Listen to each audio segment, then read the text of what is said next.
రాజ్ కావ్య విషయంలో అనామిక చేసిన పనికి ఒక్కసారిగా ఇంట్లో అందరూ షాక్ అవుతారు. రాజ్ని కావ్యని నిలదీయడం మొదలు పెడతారు.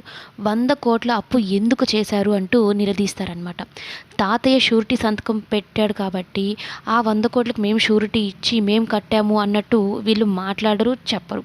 పైగా అందరి దృష్టిలో రాజు కావ్యలే 100 కోట్లు బ్యాంకులో అప్పు చేశారన్నట్టు తీర్చిదిద్దుతుందనమాట అనామిక. ఆ కోర్ట్ నోటీస్ కూడా చూపిస్తారు. అయితే అపర్ణ నిలదీస్తుంది. ఎందుకు ఇలా చేశారో చెప్పండి, ప్రతి ఒక్క దాంట్లోనూ ఆంక్షను విధించారు కదా, మరి ఇలా మీరు 100 కోట్లు అప్పు చేయాల్సిన పరిస్థితి ఎందుకు వచ్చింది, నిజం చెప్తారా లేదా అంటూ నిలదీస్తూ ఉంటే దాని లక్ష్మి ఇక తనదైన స్టైల్లో అడగడం మొదలు పెడుతుందనమాట. నేను ఎక్కడ ఆశలో వాటా అడుగుతానని మీరు ముందుగానే ఇలా 100 కోట్లు అప్పు చేసేసారు కదా, ఇప్పుడు నాకు నిజ నిజాలు ఏంటో తెలియాలి అంటే కావ్య రాజులు ఇద్దరూ తలదించుకుంటారు.